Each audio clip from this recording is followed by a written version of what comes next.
The Life and Adventures of Robinson Crusoe by Daniel Defoe. Chapter 2, Slavery and Escape. That evil influence which carried me first away from my father's house, which hurried me into the wild and indigested notion of raising my fortune, and that impressed those conceits so forcibly upon me as to make me deaf to all good advice, and to the entreaties and even the commands of my father, I say, the same influence, whatever it was, presented the most unfortunate of all enterprises to my view, and I went on board a vessel bound to the coast of Africa, or, as our soldiers vulgarly called it, a voyage to Guinea. It was my great misfortune that in all these adventures I did not ship myself as a sailor, when, though I might indeed have worked a little harder than ordinary, yet at the same time I should have learnt the duty and office of a foremast man, and in time might have qualified myself for a mate or lieutenant, if not for a master. But as it was always my fate to choose for the worse, so I did here, for having money in my pocket and good clothes upon my back, I would always go on board in the habit of a gentleman, and so I neither had any business in the ship, nor learned to do any. It was my lot first of all to fall into pretty good company in London, which does not always happen to such loose and misguided young fellows as I then was, the devil generally not omitting to lay some snare for them very early. But it was not so with me. I first got acquainted with the master of a ship who had been on the coast of Guinea, and who, having had very good success there, was resolved to go again. This captain, taking a fancy to my conversation, which was not at all disagreeable at that time, hearing me say I had a mind to see the world, told me if I would go the voyage with him, I should be at no expense. I should be his messmate and his companion, and if I could carry anything with me, I should have all the advantage of it that the trade would admit, and perhaps I might meet with some encouragement.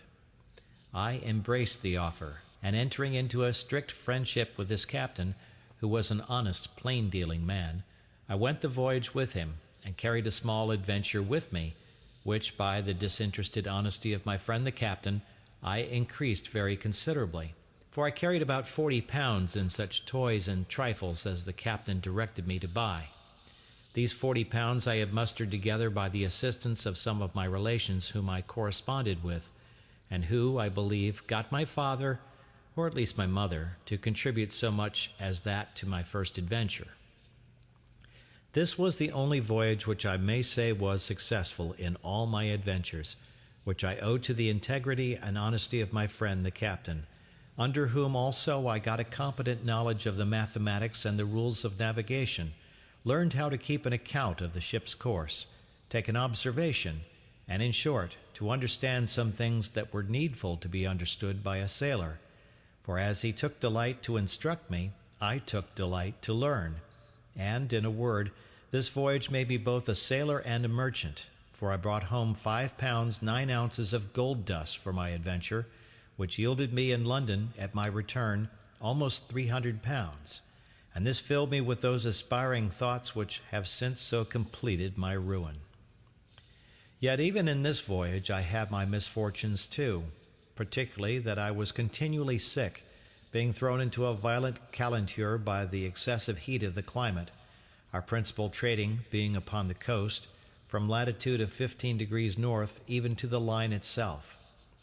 I was now set up for a Guinea trader, and my friend, to my great misfortune, dying soon after his arrival, I resolved to go the same voyage again, and I embarked in the same vessel with one who was his mate in the former voyage, had now got command of the ship. This was the unhappiest voyage that ever man made, for though I did not carry quite 100 pounds of my new gained wealth, so that I had 200 pounds left, which I lodged with my friend's widow, who was very just to me, yet I fell into terrible misfortunes. The first was this: our ship making her course towards the Canary Islands, or rather between those islands and the African shore, was surprised in the gray of the morning by a Turkish rover of Sallee, who gave chase to us with all the sail she could make. We crowded also as much canvas as our yards would spread, or our masts carry, to get clear, but finding the pirate gained upon us, and would certainly come up with us in a few hours, we prepared to fight, our ship having 12 guns, and the rogue 18. About 3 in the afternoon he came up with us, and bringing to, by mistake, just athwart our quarter, instead of athwart our stern, as he intended, we brought 8 of our guns to bear on that side, and poured in a broadside upon him, which made him sheer off again, after returning our fire, and pouring in also his small shot from near 200 men which he had on board. However, we had not a man touched, all our men keeping close. He prepared to attack us again, and we to defend ourselves. But laying us on board the next time upon our other quarter, he entered 60 men upon our decks, who immediately fell to cutting and hacking the sails and rigging. We plied them with small shot, half-pikes, powder chests, and such like, and cleared our deck of them twice. However, to cut short this melancholy part of our story, our ship being disabled, and 3 of our men killed and 8 wounded, we were obliged to yield, and were carried all prisoners into Sallee, a port belonging to the Moors. The usage I had there was not so dreadful as at first I apprehended, nor was I carried up the country to the emperor's court, as the rest of our men were, but was kept by the captain of the rover as his proper prize, and made his slave, being young and nimble and fit for his business. At this surprising change of my circumstances, from a merchant to a miserable slave, I was perfectly overwhelmed, and now I looked back upon my father's prophetic discourse to me, that I should be miserable and have none to relieve me, which I thought was now so effectually brought to pass that I could not be worse. For now the hand of heaven had overtaken me, and I was undone without redemption. But, alas, this was but a taste of the misery I was to go through, as will appear in the sequel of this story. As my new patron, or master, had taken me home to his house, so I was in hopes that he would take me with him when he went to sea again, believing that it would some time or other be his fate to be taken by a Spanish or Portugal man of war, and that then I should be set at liberty. But this hope of mine was soon taken away, for when he went to sea, he left me on shore to look after his little garden, and do the common drudgery of slaves about his house. And when he came home again from his cruise, he ordered me to lie in the cabin to look after the ship. Here I meditated nothing but my escape, and what method I might take to effect it, but found no way that had the least probability in it, nothing presented to make the supposition of it rational, for I had nobody to communicate it to that would embark with me, no fellow-slave, no Englishman, Irishman, or Scotchman there but myself, so that for 2 years, though I often pleased myself with the imagination, yet I never had the least encouraging prospect of putting it in practice. After about 2 years, an odd circumstance presented itself, which put the old thought of making some attempt for my liberty again in my head. My patron lying at home longer than usual without fitting out his ship, which, as I heard, was for want of money, he used constantly, once or twice a week, sometimes oftener if the weather was fair, to take the ship's pinnace and go out into the road a fishing, and as he always took me and young Moresco with him to row the boat, we made him very merry, and I proved very dexterous in catching fish, insomuch that sometimes he would send me with a Moor, one of his kinsmen, and the youth, the Moresco, as they called him, to catch a dish of fish for him. It happened one time that going a-fishing in a calm morning, a fog rose so thick that, though we were not half a league from the shore, we lost sight of it, and rowing we knew not whither or which way, we labored all day, and all the next night. And when the morning came, we found we had pulled off to sea instead of pulling in for the shore, and that we were at least 2 leagues from the shore. However, we got well in again, though with a great deal of labor and some danger, for the wind began to blow pretty fresh in the morning, but we were all very hungry. But our patron, warned by this disaster, resolved to take more care of himself for the future, and having lying by him the longboat of our English ship that he had taken, he resolved he would not go a-fishing any more without a compass and some provision. So he ordered the carpenter of his ship, who was also an English slave, to build a little state-room or cabin in the middle of the longboat, like that of a barge, with a place to stand behind it to steer and haul home the main-sheet, the room before for a hand or two to stand and work the sails. She sailed with what we call a shoulder of mutton sail, and the boom jibed over the top of the cabin, which lay very snug and low, and had in it room for him to lie, with a slave or two, and a table to eat on, with some small lockers to put in some bottles of such liquor as he thought fit to drink, and his bread, rice, and coffee. We went frequently out with this boat a-fishing, and as I was most dexterous to catch fish for him, he never went without me. It happened that he had appointed to go out in this boat, either for pleasure or for fish, with 2 or 3 Moors of some distinction in that place, and for whom he had provided extraordinarily, and had therefore sent on board the boat overnight a larger store of provisions than ordinary, and had ordered me to get ready 3 fusees with powder and shot, which were on board his ship, so that they designed some sport of fowling as well as fishing. I got all things ready as he had directed, and waited the next morning with the boat washed clean, her ancient impediments out, and everything to accommodate his guests, when by and by my patron came on board alone, and told me his guests had put off going from some business that fell out, and ordered me, with the man and boy, as usual, to go out with the boat and catch them some fish, so that his friends were to sup at his house, and commanded that as soon as I got some fish I should bring it home to his house, all of which I prepared to do.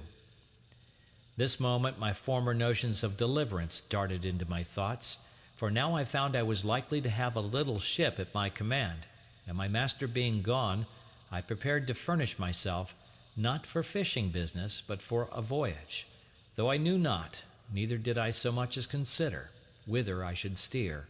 Anywhere to get out of that place was my desire. My first contrivance was to make a pretense to speak to this Moor, to get something for our subsistence on board, for I told him we must not presume to eat of our patron's bread. He said that was true, so he brought a large basket of rusk or biscuit and 3 jars of fresh water into the boat. I knew where my patron's case of bottles stood, which it was evident, by the make, were taken out of some English prize, and I conveyed them into the boat while the Moor was on shore, as if they had been there before for our master. I conveyed also a great lump of beeswax into the boat, which weighed about 1/2 hundredweight, with a parcel of twine or thread, a hatchet, a saw, and a hammer, all of which were of great use to us afterwards, especially the wax, to make candles. Another trick I tried upon him, which he innocently came into also. His name was Ismail, which they call Muley or Moly, so I called to him, "Moly," said I, "our patron's guns are on board the boat. Can you not get a little powder and shot? It may be we may kill some alcamies, a fowl like our curlews, for ourselves, for I know he keeps the gunner's stores in the ship." "Yes," says he, "I'll bring some." And accordingly he brought a great leather pouch, which held 1.5 pounds of powder, or rather more, and another with shot, that had 5 or 6 pounds, with some bullets, and put all into the boat. At the same time I had found some powder of my master's in the great cabin, with which I filled one of the large bottles in the case, which was almost empty, pouring what was in it into another, and thus furnished with everything needful, we sailed out of the port to fish. The castle, which is at the entrance of the port, knew who we were, and took no notice of us, and we were not above a mile out of port before we hauled in our sail and set us down to fish. The wind blew from the north-northeast, which was contrary to my desire, for had it blown southerly I had been sure to have made the coast of Spain, and at least reached to the Bay of Cadiz, but my resolutions were, blow which way it would, I would be gone from that horrid place where I was, and leave the rest to fate. After we had fished some time and caught nothing, for when I had fish on my hook I would not pull them up, that he might not see them, I said to the Moor, "This will not do. Our master will not be thus served. We must stand farther off." He, thinking no harm, agreed, and being in the head of the boat, set the sails. And as I had the helm, I ran the boat out near a league farther, and then brought her to, as if I would fish, when, giving the boy the helm, I stepped forward to where the Moor was, and making as if I stooped for something behind him, I took him by surprise with my arm under his waist, and tossed him clear overboard into the sea. He rose immediately, for he swam like a cork, and called to me, begged to be taken in, told me he would go all over the world with me. He swam so strong after the boat that he would have reached me very quickly, there being but little wind, upon which I stepped into the cabin, and fetching one of the fowling pieces, I presented it at him, and told him I had done him no hurt, and if he would be quiet, I would do him none. But, said I, you swim well enough to reach to the shore, and the sea is calm. Make the best of your way to shore, and I will do you no harm. But if you come near the boat, I'll shoot you through the head, for I am resolved to have my liberty. So he turned himself about, and swam for the shore, and I make no doubt but he reached it with ease, for he was an excellent swimmer. I could have been content to have taken this Moor with me, and have drowned the boy, but there was no venturing to trust him. When he was gone, I turned to the boy, whom they called Xury, and said to him, Xury, if you will be faithful to me, I'll make you a great man. But if you will not stroke your face to be true to me, that is, swear by Mahomet and his father's beard, I must throw you into the sea too.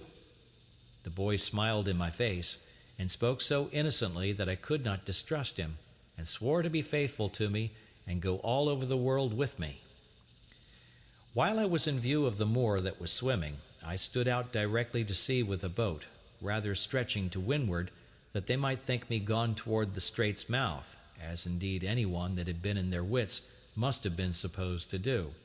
For who would have supposed we were sailed on to the southward, to the truly barbarian coast, where whole nations of negroes were sure to surround us with their canoes and destroy us, where we could not go on shore but we should be devoured by savage beasts, or more merciless savages of humankind? But as soon as it grew dusk in the evening, I changed my course, and steered directly south and by east, bending my course a little towards the east, that I might keep in with the shore, and having a fair fresh gale of wind, and a smooth quiet sea, I made such sail that I believe by the next day, at 3 o'clock in the afternoon, when I first made the land, I could not be less than 150 miles south of Salé, quite beyond the Emperor of Morocco's dominions, or indeed of any other king thereabouts, for we saw no people. Yet such was the fright I had taken of the Moors, and the dreadful apprehensions I had of falling into their hands, that I would not stop, or go on shore, or come to an anchor, the wind continuing fair till I had sailed in that manner 5 days, and then the wind shifting to the southward. I concluded also that if any of our vessels were in chase of me, they also would now give over. So I ventured to make to the coast, and came to an anchor in the mouth of a little river, I knew not what, nor where, neither what latitude, what country, what nation, or what river. I neither saw nor desired to see any people. The principal thing I wanted was fresh water. We came into this creek in the evening, resolving to swim on shore as soon as it was dark, and discover the country. But as soon as it was quite dark, we heard such dreadful noises of the barking, roaring, and howling of wild creatures, of we knew not what kinds, that the poor boy was ready to die with fear, and begged of me not to go on shore till day. Well, Xury, said I, then I won't. But it may be that we may see men by day, who will be as bad to us as those lions. Then we give them the shoot-gun, says Xury, laughing. Make them run way. Such English Xury spoke by conversing among us slaves. However, I was glad to see the boy so cheerful, and I gave him a dram out of our patron's case of bottles to cheer him up. After all, Xury's advice was good, and I took it. We dropped our little anchor, and lay still all night. I say still, for we slept none,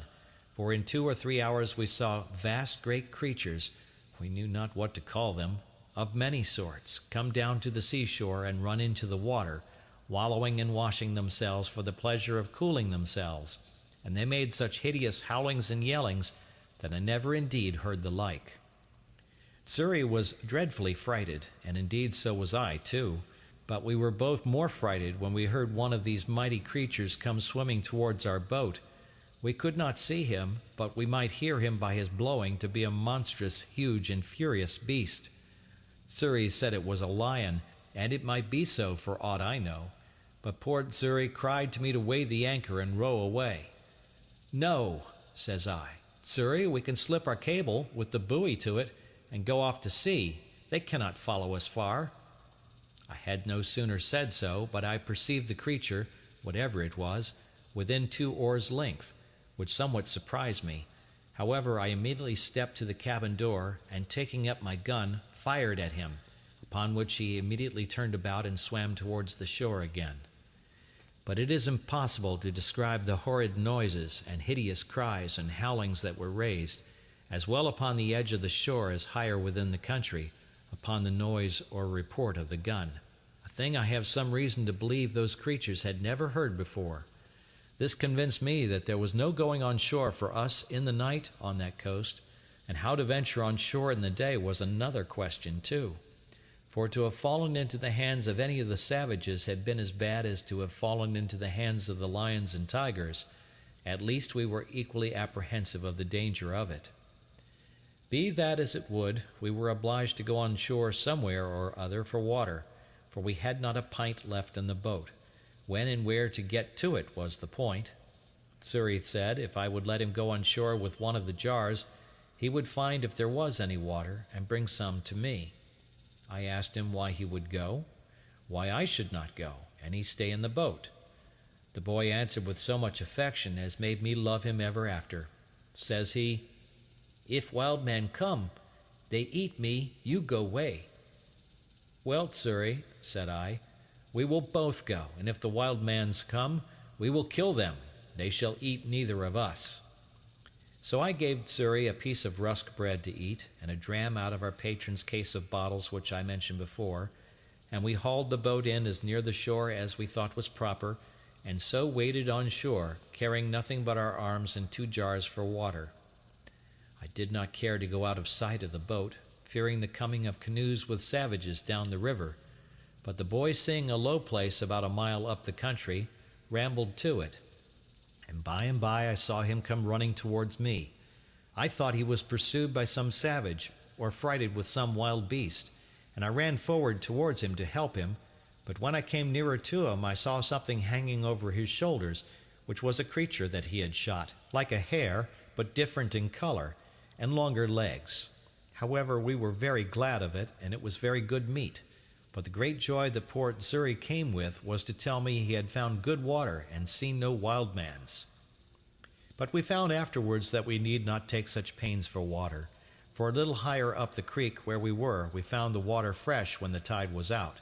which flowed but a little way up. So we filled our jars and feasted on the hare he had killed, and prepared to go on our way, having seen no footsteps of any human creature in that part of the country. As I had been one voyage to this coast before, I knew very well that the islands of the Canaries, and the Cape de Verde islands also, lay not far off from the coast. But as I had no instruments to take an observation to know what latitude we were in, and not exactly knowing, or at least remembering, what latitude they were in, I knew not where to look for them, or when to stand off to sea towards them. Otherwise I might now easily have found some of these islands. But my hope was that if I stood along this coast till I came to that part where the English traded,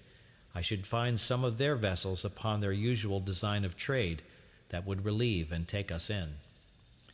By the best of my calculation, that place where I now was must be that country which, lying between the Emperor of Morocco's dominions and the negroes, lies waste and uninhabited except by wild beasts, the negroes having abandoned it and gone farther south for fear of the Moors,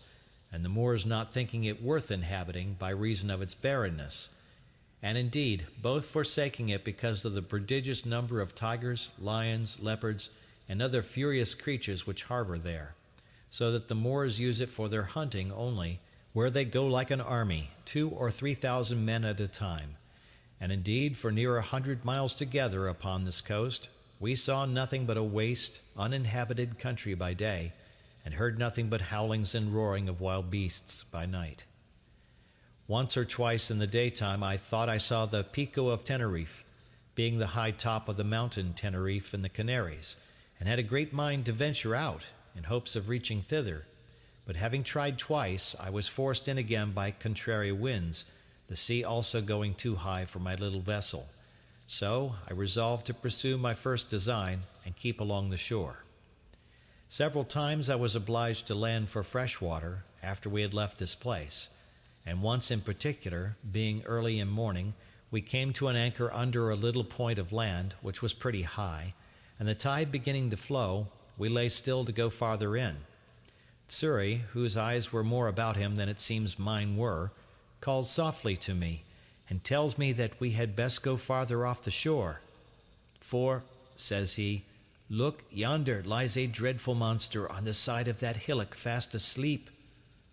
I looked where he pointed, and saw a dreadful monster indeed, for it was a terrible great lion that lay on the side of the shore, under the shade of a piece of the hill that hung, as it were, a little over him.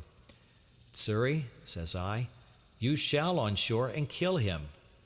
Tsuri looked frighted, and said, me kill, he eat me at one mouth. One mouthful, he meant. However, I said no more to the boy, but bade him lie still, and I took our biggest gun, which was almost musket-bore, and loaded it with a good charge of powder and with 2 slugs, and laid it down. Then I loaded another gun with 2 bullets, and the third, for we had 3 pieces, I loaded with 5 smaller bullets. I took the best aim I could with the first piece to have shot him in the head, but he lay so with his leg raised a little above his nose that the slugs hit his leg about the knee and broke the bone. He started up, growling at first, but finding his leg broken, fell down again, and then got upon 3 legs, and gave the most hideous roar that ever I heard. I was a little surprised that I had not hit him on the head. However, I took up the second piece immediately, and though he began to move off, fired again and shot him in the head, and had the pleasure to see him drop and make but little noise, but lie struggling for life. Then Tsuri took heart, and would have me let him go on shore. Well, go, said I. So the boy jumped into the water, and taking a little gun in one hand, swam to the shore with the other hand, and coming close to the creature, put the muzzle of the piece to his ear, and shot him in the head again, which dispatched him quite. This was game indeed to us, but this was no food, and I was very sorry to lose 3 charges of powder and shot upon a creature that was good for nothing to us. However, Tsuri said he would have some of him, so he comes on board and asked me to give him the hatchet. For what, Tsuri? Said I. Me cut off his head, said he. However, Tsuri could not cut off his head, but he cut off a foot and brought it with him, and it was a monstrous great one. I bethought myself, however, that perhaps the skin of him might, one way or other, be of some value to us, and I resolved to take his skin if I could. So Tsuri and I went to work with him, but Tsuri was much the better workman at it, for I knew very ill how to do it. Indeed, it took us both up the whole day, but at last we got off the hide of him, and spreading it on top of our cabin, the sun effectually dried it in 2 days' time, and it afterwards served me to lie upon. End of chapter 2.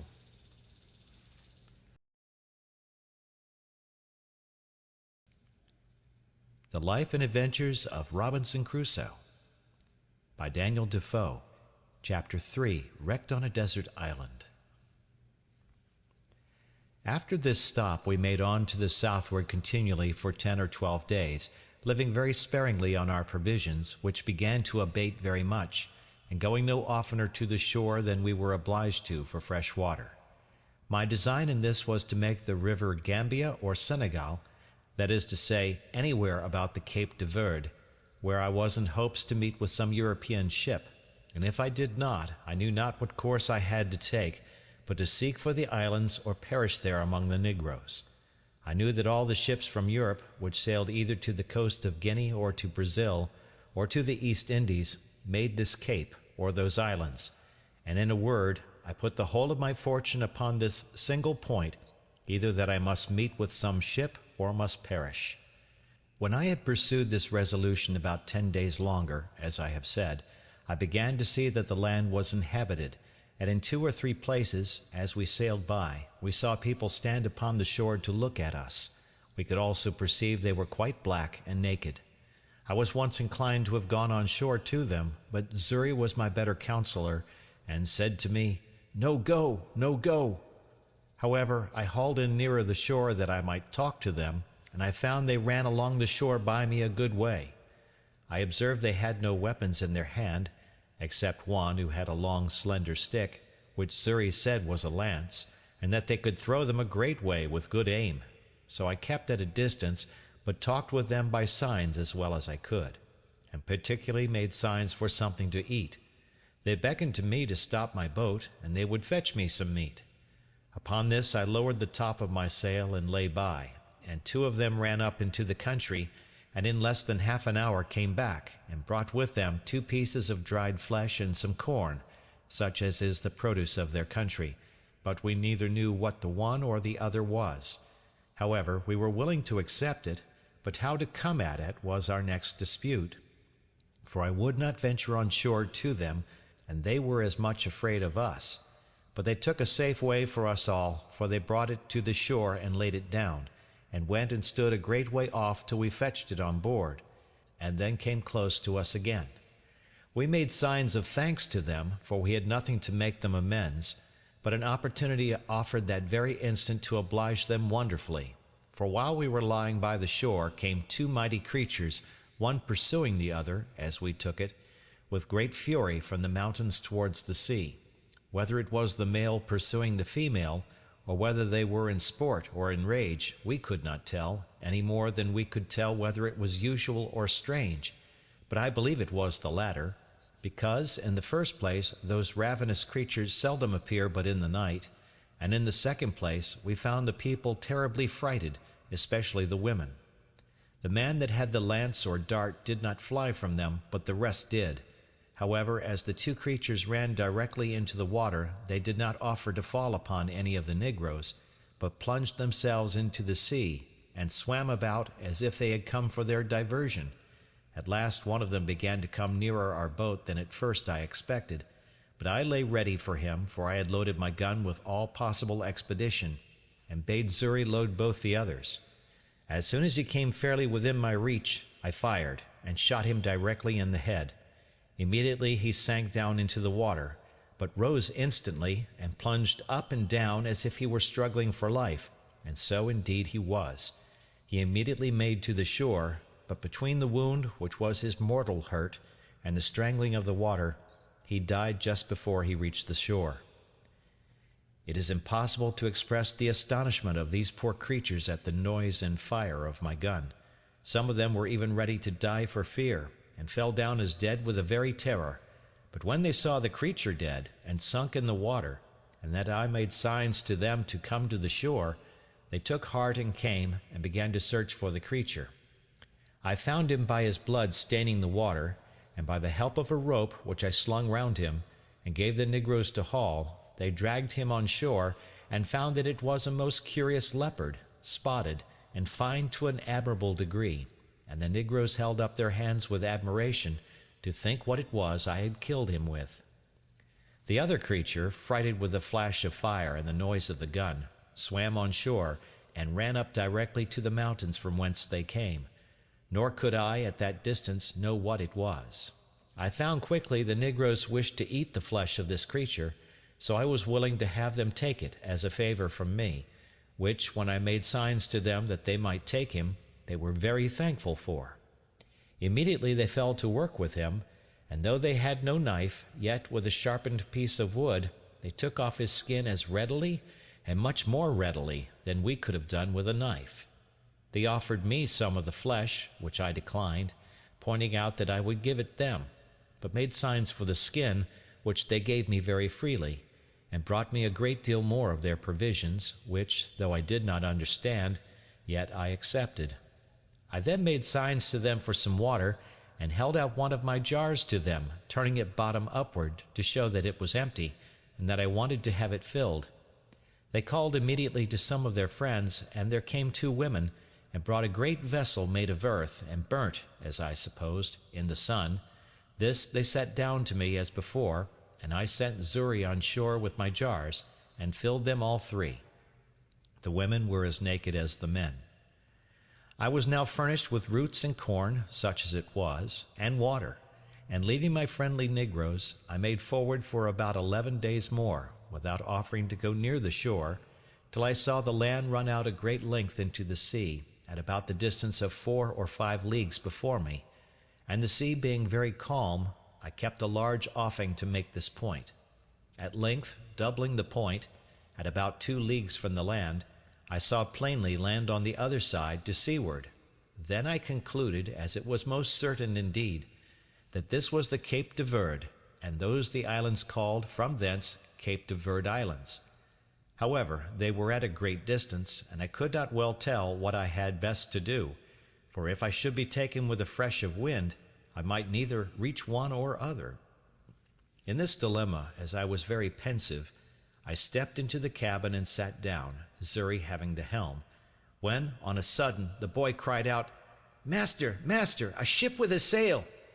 And the foolish boy was frighted out of his wits, thinking it must needs be some of his master's ships sent to pursue us, but I knew we were far enough out of their reach. I jumped out of the cabin, and immediately saw not only the ship, but that it was a Portuguese ship, and, as I thought, was bound to the coast of Guinea for negroes.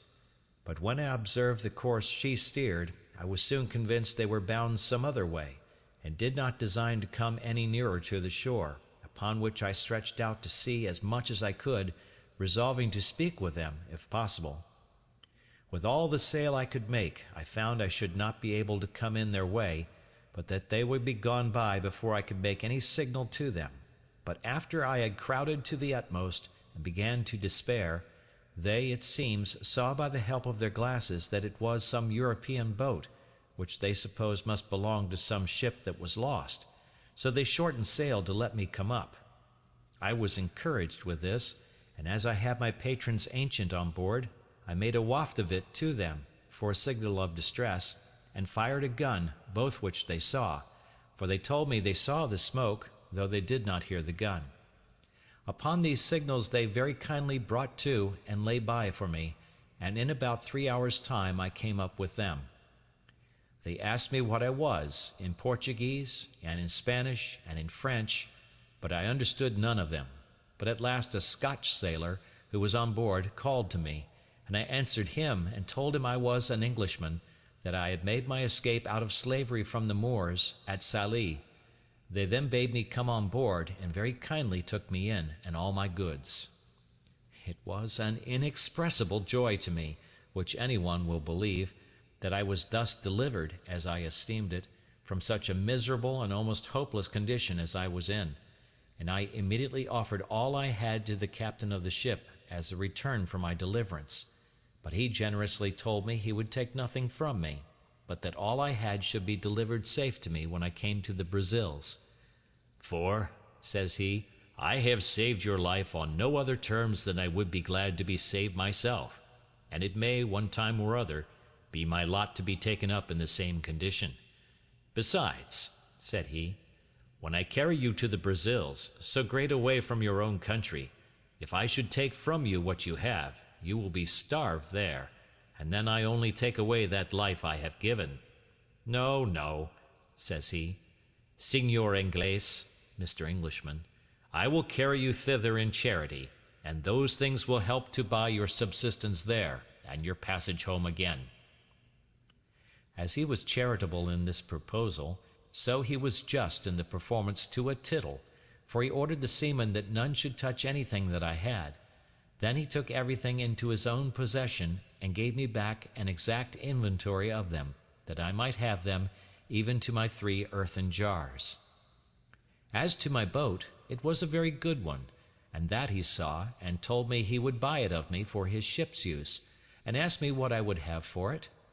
I told him he had been so generous to me in everything that I could not offer to make any price of the boat, but left it entirely to him, upon which he told me he would give me a note of hand to pay me 80 pieces of 8 for it at Brazil, and when it came there, if anyone offered to give more, he would make it up. He offered me also 60 pieces of 8 more for my boy Xury, which I was loath to take, not that I was unwilling to let the captain have him, but I was very loath to sell the poor boy's liberty, who had assisted me so faithfully in procuring my own. However, when I let him know my reason, he owned it to be just, and offered me this medium, that he would give the boy an obligation to set him free in 10 years, if he turned Christian. Upon this, and Xury saying he was willing to go to him, I let the captain have him. We had a very good voyage to the Brazils, and I arrived in the Bay de Todos los Santos, or All Saints' Bay, in about 22 days after. And now I was once more delivered from the most miserable of all conditions of life, and what to do next with myself I was to consider. The generous treatment the captain gave me I can never enough remember. He would take nothing of me for my passage, gave me 20 ducats for the leopard skin, and 40 for the lion's skin, which I had in my boat, and caused everything I had in the ship to be punctually delivered to me, and what I was willing to sell he bought of me, such as the case of bottles, 2 of my guns, and a piece of the lump of beeswax, for I had made candles of the rest. In a word, I made about 220 pieces of 8 of all my cargo, and with this stock I went on shore in the Brazils. I had not been long here before I was recommended to the house of a good honest man like himself, who had an ingenio, as they call it, that is, a plantation and a sugar house. I lived with him some time, and acquainted myself by that means with the manner of planting and making of sugar, and seeing how well the planters lived, and how they got rich suddenly, I resolved, if I could get a license to settle there, I would turn planter among them, resolving in the meantime to find out some way to get my money, which I had left in London, remitted to me. To this purpose, getting a kind of letter of naturalization, I purchased as much land that was uncured as my money could reach, and formed a plan for my plantation and settlement, such a one as might be suitable to the stock which I proposed to myself to receive from England. I had a neighbor, a Portuguese of Lisbon, but born of English parents, whose name was Wells, and in much such circumstances as I was. I call him my neighbor because his plantation lay next to mine, and we went on very sociably together. My stock was but low, as well as his, and we rather planted for food than anything else for about 2 years. However, we began to increase, and our land began to come into order, so that the 3rd year we planted some tobacco, and made each of us a large piece of ground ready for planting canes in the year to come. But we both wanted help, and now I found, more than before, I had done wrong in parting with my boy Zuri. But, alas, for me to do wrong that never did right was no great wonder. I had no remedy but to go on. I had got into an employment quite remote to my genius, and directly contrary to the life I delighted in, and for which I forsook my father's house, and broke through all his good advice. Nay, I was coming into the very middle station, or upper degree of low life, which my father advised me to before, and which, if I resolved to go on with, I might as well have stayed at home, and never have fatigued myself in the world as I had done. And I used often to say to myself, I could have done this as well in England, among my friends, as have gone 5,000 miles off to do it among strangers and savages, in a wilderness, and at such a distance as never to hear from any part of the world that had the least knowledge of me. In this manner I used to look upon my condition with the utmost regret. I had nobody to converse with, but now and then this neighbor, no work to be done but by the labor of my hands, and I used to say, I lived just like a man cast away upon some desolate island that had nobody there but himself. But how just has it been, and how should all men reflect, that when they compare their present conditions with others that are worse, heaven may oblige them to make the exchange, and be convinced of their former felicity by their experience. I say, how just has it been, that the true solitary life I reflected on, in an island of mere desolation, should be my lot, who had so often unjustly compared it with the life which I then led, in which, had I continued, I had in all probability been exceeding prosperous and rich. I was in some degree settled in my measures for carrying on the plantation before my kind friend, the captain of the ship that took me up at sea, went back, for the ship remained there, in providing his lading and preparing for his voyage, nearly 3 months. When telling him what little stock I had left behind me in London, he gave me this friendly and sincere advice. "Signor Inglés," says he, for so he always called me, "if you will give me letters, and a procuration in form to me, with orders to the person who has your money in London to send your effects to Lisbon, to such persons as I shall direct, and in such goods as are proper for this country, I will bring you the produce of them, God willing, at my return. But since human affairs are all subject to changes and disasters, I would have you give orders but for 100 pounds sterling, which you say is half your stock, and let the hazard be run for the first, so that, if it comes safe, you may order the rest the same way, and if it miscarry, you may have the other half to have recourse to for your supply. This was so wholesome advice, and looked so friendly, that I could not but be convinced it was the best course I could take. So I accordingly prepared letters to the gentlewoman with whom I had left my money, and a procuration to the Portuguese captain, as he desired. I wrote the English captain's widow a full account of all my adventures, my slavery, escape, and how I had met with the Portuguese captain at sea, the humanity of his behavior, and what condition I was now in, with all other necessary directions for my supply. And when this honest captain came to Lisbon, he found means, by some of the English merchants there, to send over not the order only, but a full account of my story to a merchant in London, who represented it effectually to her, whereupon she not only delivered the money, but out of her own pocket sent the Portugal captain a very handsome present for his humanity and charity to me. The merchant in London, vesting this 100 pounds in English goods, such as the captain had written for, sent them directly to him at Lisbon, and he brought them all safe to me in the Brazils, among which, without my direction, for I was too young in my business to think of them, he had taken care to have all sorts of tools, ironwork, and utensils necessary for my plantation, and which were of great use to me. When this cargo arrived, I thought my fortune made, for I was surprised with the joy of it, and my good steward, the captain, had laid out the 5 pounds, which my friend had sent him for a present for himself, to purchase and bring me over a servant, under bond for 6 years' service, and would not accept of any consideration except a little tobacco, which I would have him accept, being of my own produce. Neither was this all, for my goods being all English manufacture, such as cloths, stuffs, baize, and things particularly valuable and desirable in the country, I found means to sell them to a very great advantage, so that I might say I had more than 4 times the value of my first cargo, and was now infinitely beyond my poor neighbor,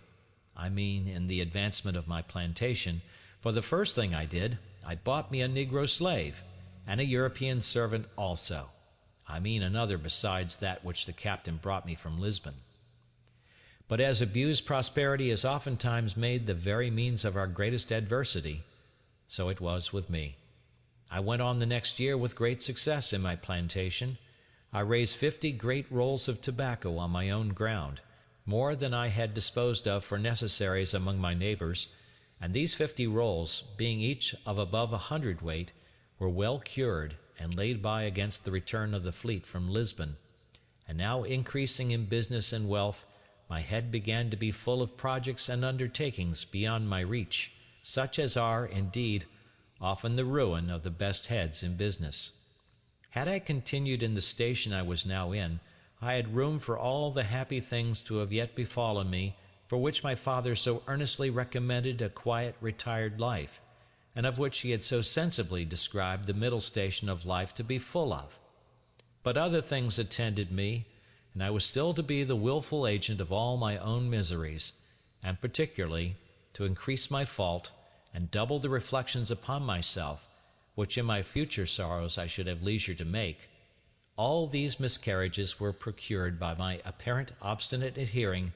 to my foolish inclination of wandering abroad, and pursuing that inclination, in contradiction to the clearest views of doing myself good in a fair and plain pursuit of those prospects and those measures of life